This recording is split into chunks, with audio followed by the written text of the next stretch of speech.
Hello again everybody. First of all I want to bring to your attention the most important thing here. I'm sorry I've been quiet for a couple of months. There's been problems within the family. I'm looking after my 90-year-old mum, and I was beginning to feel a lot of pressure trying to do the train videos, look after mum and do the other jobs that I should and haven't been doing as well, so I've fallen behind a little bit. So again, sorry for that. I'm still going to do the videos, but I'm going to leave a bit more time in between to get some chill out and relax. Anyway, let's get on with the show. Now, as is quite often the case, the title certainly tells you what the video is really about, but what it doesn't tell you about is the stories that come behind the reason for doing this video and sending all these locomotives across to my friend Erik in Slovenia for some facelift, so to speak. And talking about all these locomotives, have a quick look at this little bit here first. Right, here we go then. Just a quick look. Just look at the fleet of locomotives that are out here, along with a couple of coaches, but more will certainly be revealed as we go through the video. Just a little upfront look for you.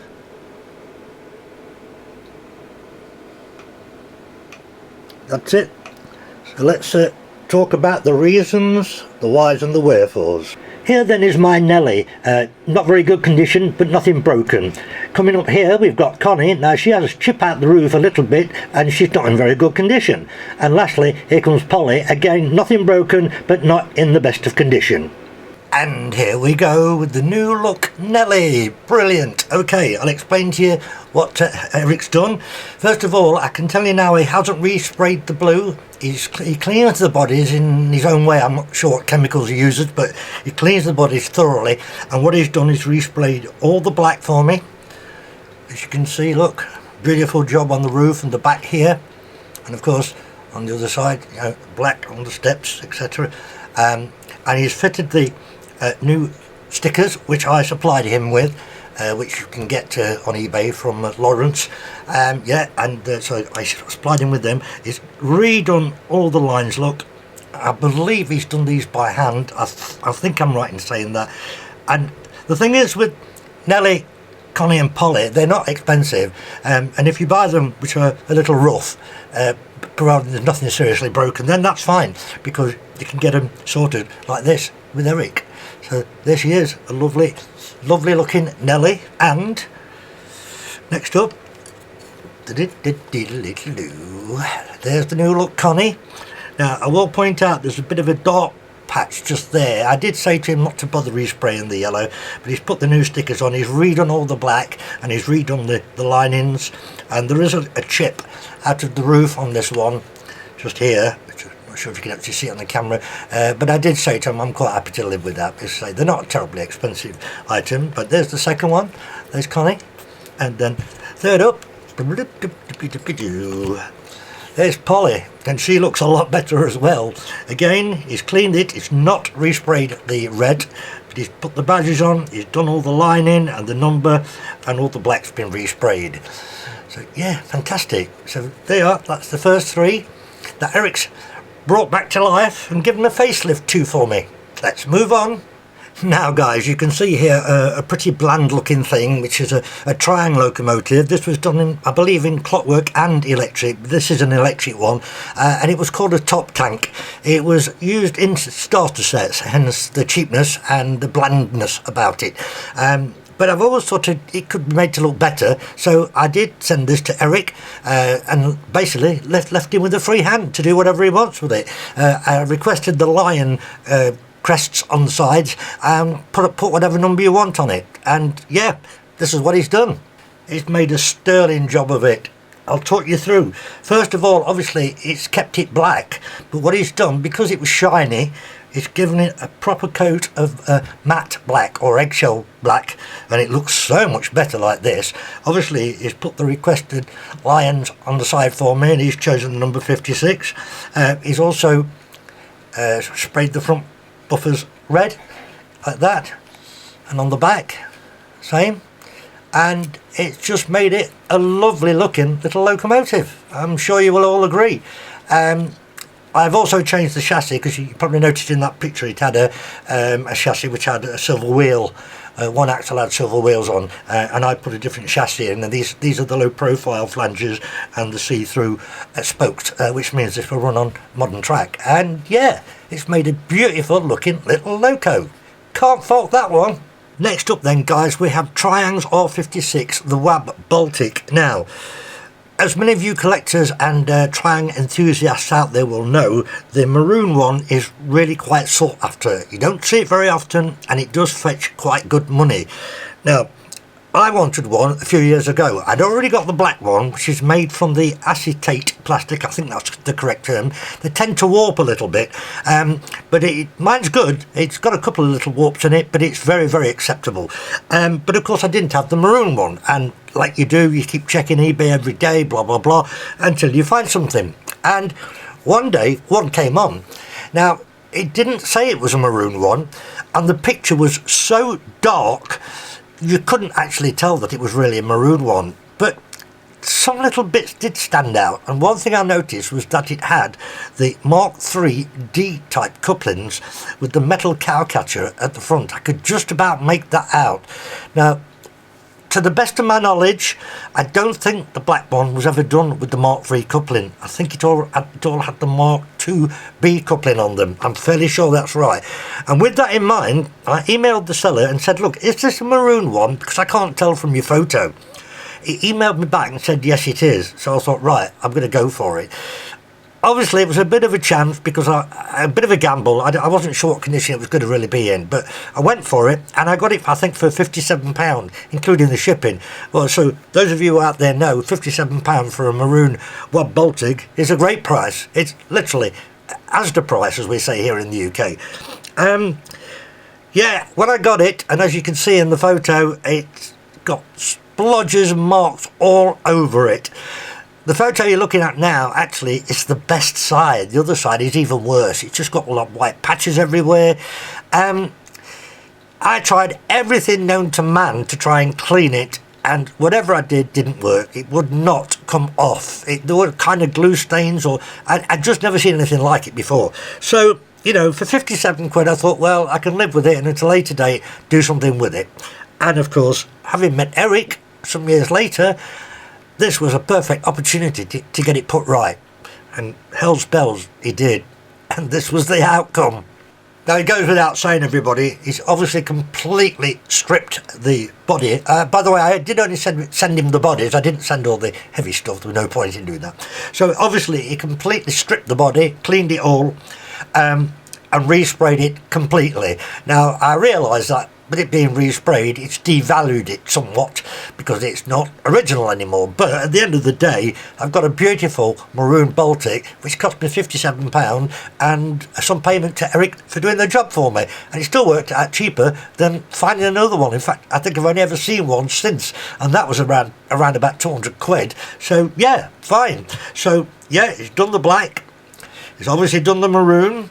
He's highlighted the handles here, the rails and the door handle there, and the numbering here at the back, you can see that is actually part of the casting. That is actually part of the plastic casting, so that's not a sticker, and he's highlighted that as well, which is a nice little touch.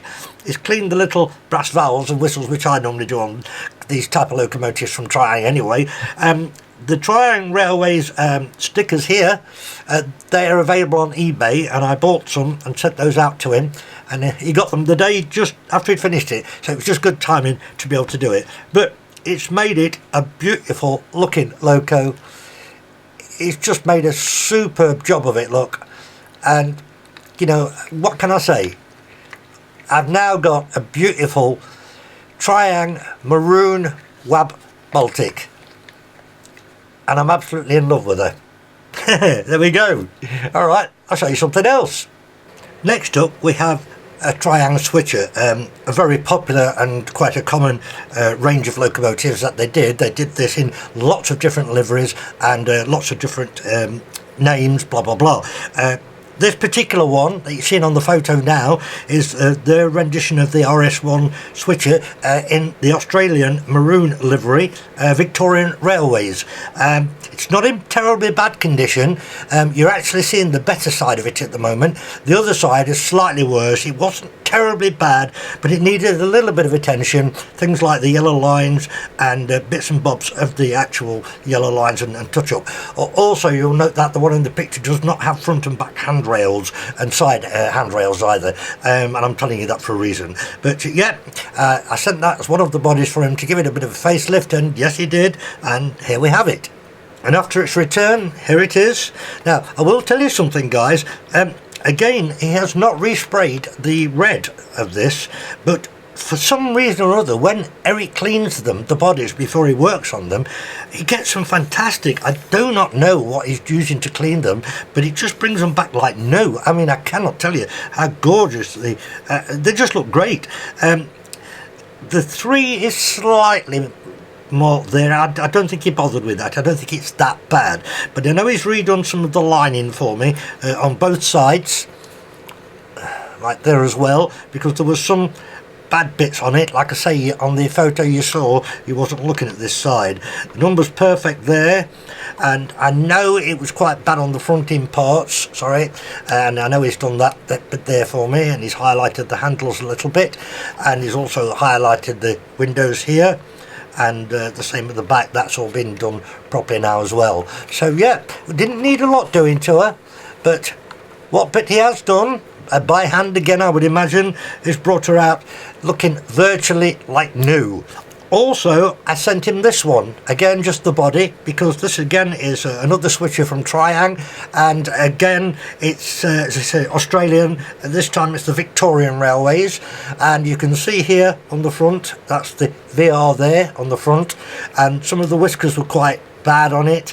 I don't actually have a before photo of this one, but I can tell you now some of the whiskers were bad, and the VR was quite bad, and some of the side yellow wasn't very good, and the number was a little bit iffy, and he's basically just corrected all of that, which is great. So that makes the 2 of those really good, making them a nice pair together like that, all cleaned, restored, refurbished, and looking the part.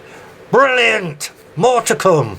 Next up then, we have, staying in the theme of Australia's Victorian Railways, we have this photo that you can see now. Now, this particular one is in really good condition. I have 2 of these. I've just remembered, I forgot to tell you, the 2 switches that you've just seen, you probably noticed that they had handrails fitted front, back and on the sides, and the reason for that is because Triang never sold the Australian switches with any rails on, and for me they just look stupid. It doesn't look right without them. So basically what I've done, I bought some proper Triang spares and I put them on those 2 switches. Anyway, back to this one, the B class. Oh, hang on, it's not a B class, sorry, it's an S class. Sorry about that, that's my fault. Right, as you can see, it's in good condition. What you can't see is the number, the S315 on the other side in this photo. Something's wrong with it. I can't remember what, but something's not quite right with it. But what you can possibly see is on the very front, the VR, which stands for Victorian Railways, of course, that is not very good on this one, and it's the reason why I sent it to Erik, and he sorted it out, and yes, again, here's what he's done to it. So quite short and sweet on this one. Yes, you've got the S315 here, which is the side that you can see in the photo, but he has, just turn her over for you, replaced the number on this side, which to say they did have something wrong with it, can't quite remember what, but most importantly, it's sorted out the front. Now he's got that VR, Victorian Railways, he's got that perfect. I think there was maybe a couple of little scuffs on the whiskers, but either way, whether there was or not, if there was, he's sorted it. But that VR is spot on. That's exactly like my other one is. So pretty short and sweet one there. So let's move on to what's next on the list. Bringing us now to the fourth and final Australian liveried locomotive shell that I sent out to Erik. You can clearly see here that it is actually a Triang Class 31 and it's dressed up to look like the Australian Class 422. Now looking at this picture before I sent it to Erik, you can see clearly that the decals on each end, the whiskers type, aren't very good at all. The numbers on the sides, the affordable 202 was missing on both sides, and the head code number was also missing on one end. And he's clearly sorted all that out for me. Just before we move on to it, here's a picture of the real one. There you go. So this is it then. This is the one that he's done for me. So as you can see, he's put the numbers on here. Look, 42202. He's sorted the whiskers out here and here, and same on the other side, of course. Numbered there, say they were both missing, and he's done a beautiful job of the whiskers and decals there, and of course he's put the numbers on the head code. It had one of them on, but I think he's replaced them both for both new ones, so that's cool, that's good. So okay, well that's the 4 Australian liveried items, so let's move on to something else again. And this one then is my beautiful, extremely rare Canadian Pacific numbered 3000 in grey livery. Now I don't think I've ever told you the story about this one, but I have featured her a couple of times. Right, these are like rocking horse poo. You cannot hardly find them, and when you do, they are commanding a lot of money. And it's quite simple. They only made I can't remember the exact figures here, but it's probably about 2,800, something like that. But when you think about the yellow one, which is so common with the stripes on, they made them in like 40,000. So you can see why this is so rare and why it's so very valuable. Now the thing is, I'm not going to tell you what I paid for it, but it was a lot of money. When it arrived, it was damaged, and I think it was damaged before it was sent because it was well packed. And what the damage was is the front rail here and the back one here, they were bent, let me get this right, that way. And what that did, it tore the holes out of the walkway here, just there, and just here. I was on the phone to the seller right away, obviously, and after discussing it, basically he sent me half the money back. Now it still wasn't cheap at that, but it was worth having it at that, let's put it like that. So I knew Erik could sort it for me, so this of course was one of the bodies I sent to him, and he's done a virtually invisible repair on here and on here, and other than that you can see the rest of her is absolutely mint. She is just absolutely bloody perfect. She really is nice. You go, look, just look at that. She's a corker. I'm really pleased to have this in the collection, so be careful with it, very careful with it. I always am with everything anyway. Right, oh sorry, I didn't have a before photo to say that, but I've just explained anyway. Right, let's go on to the next item. This time we have another one of my dock shunters or dock authority or switches, whichever. Now if you're regular on my channel and you've watched most of my videos, you've probably heard me say a couple of times when I've featured the dock shunters that I have struggled to get hold of a number 5, and it is a hard one to find, it really is. But fortunately I did come across one, but it was physically fine. The motor was bad in it, but the outsides were fine, and the only thing that was really bad with it was there's a bit missing off the U just there, and the roof was scratched to hell. It was all scratched up, but I got it at the right price, and of course the writing on that side is perfectly alright. So simply sent it to Erik, who's done his cleaning job on it, which he looks bloody perfect now, and of course I've got my number 5. So that goes along with the number 3 and all the other dock shunters I've got, which means I've now got them all. Obviously you can see that the wheels are missing here, and that's quite simply because I've got to put a couple of axles together from my collection of axles and turned down wheels, you know, my reprofiled wheels, so I need to put some together for this one and for the next one, which I'm going to show you as well, so stay with me. Now guys, what do you reckon to this? Let me explain. I quite often buy scrappers on eBay. When I say scrappers, I generally buy the ones which are really bad condition but not broken, and if the motors aren't working and things like that, you get them for £5-8, and they're very good for spares. Again, I've got to put a couple of axles together for this with the reprofile wheels, but that's no problem. I'll do all 4 wheels in one go when I'm ready to do it. But basically I sent this shell to Erik because it was in a right state. Here's a photo of it. As you can see, it really isn't very good at all. But yeah, fine. And I just came up with the idea. I thought, well, you know, maybe you could make something up good in like an Intercity, BR Intercity, and that's exactly what he's done, look. And I said, oh, put whatever number you want on it, so he stuck 53 on. But as always with Erik, the work is perfect. He's highlighted the window there, look, and the handles here. Got the Intercity emblem there, and he's done the striped front and everything on it, and he's even put a little lens in the headlamp just there, which is great. And I've actually sent him another body which is in even worse state. Have a look at this picture. There you go. And what I've said to him, that one, he's going to do that one for me in BR green, so that'll be like a grey roof, I would imagine, and yeah, with the lion crest on the side. So yeah, that'll be lovely when that comes, so I'll let you have a look at it when I get it. So yeah, we're getting closer to the end, so that's the two dock shunters. And so on to the final two items that Erik did for me this time around. The photo you're looking at the moment is actually of a Bachmann 6-wheeled fixed axle coach, which Bachmann do as part of the Thomas the Tank Engine range. This coach is actually part of the Emily set, so to speak. Of course, Emily being a copy of the Stirling single locomotive. Now, I sent two of these coaches to Erik quite some time ago now, last year in fact, because when I did my Flying Scotsman, the complete Flying Scotsman story, parts 1 and 2, because it was quite long, I initially in part 1 needed two of these coaches to put behind the Stirling #1 single, which Erik also did for me, and you can see that by checking my complete Flying Scotsman story video, part 1. Which he made a great job of the locomotive, absolutely fantastic. He also made a great job of the two coaches. Now, what I actually asked him to do was to do them in like a teak grain effect coach, which is what the originals would have looked like. But there was possibly a bit of a misunderstanding between maybe the slight language difference, because he's in Slovenia. I think he basically thought I meant some kind of a brown, and he did do this, and it didn't look too bad at all. As I say, you can see them if you watch my video on the complete Flying Scotsman story part 1, but he didn't quite get it exactly the way I planned. However, it was okay, and the video was done, and it worked out well. But I did send them back to him this time, because I explained to him that it needs to be like a grain effect, like a teak grain effect in the varnish on the coaches.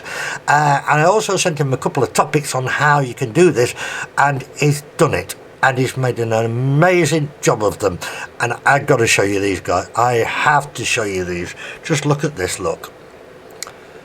You can clearly see, look, the grain effect now, which he's managed to do perfectly, look. It's in the horizontal mode there, look. And it's in the vertical mode here where the windows are. And it just looks the part. And if I just back this off and show you, you can see here in the vertical mode there at each end, he's made a marvellous job of them. Now, the other thing is, of course, that I sent him the two, and the reason for two is because I wanted a break, and what I asked him to do was basically, as both coaches were the same, they were both windowed corridor coaches, what he's done is filled in, look, some of the windows, which is exactly like our original one would be. And again, he's done the grain, as you can see there, in the vertical movement, and here in the horizontal movement there on the bottom, along with all the proper decals and the guard and the luggage. It's all there, look, it's all there. What a great job he's made of them this time around. The confusion was certainly eliminated this time, and it's not just a basic brown, they are actually done as a proper grained teak finish. Brilliant. Thank you so much, Erik. They look great, absolutely great. Right, we've got one more thing to show you before we say goodnight. And here then is that last thing. If you again are a regular to my channel, you may have heard me mention quite a few times about my friend Mike in London. He comes up to see me about once every 3 weeks, and we have a complete day together, basically, you know, talking shop, doing some repairs for him, some servicing for him, and some running sessions as well. Now, once I told him about Erik in Slovenia, he said, would Erik do some jobs for me? And I said, I'm sure he would indeed. And what happened was, my friend Mike sent him these 2 body shells here, to have them done and done in PKP livery, for his own personal use. I'm not quite sure what model this one is. I don't quite know what the number of that is, but I'm fairly sure this is an S-Class.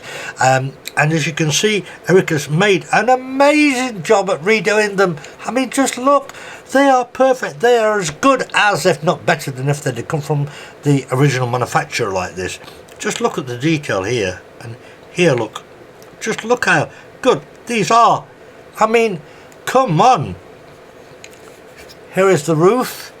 I think we need to sort the pantograph out, but again, that's not a big deal. And again, you can see here the roof of the S-Class there, look, in this PKP livery. They are absolutely gorgeous. You cannot fault this in any way, shape or form whatsoever.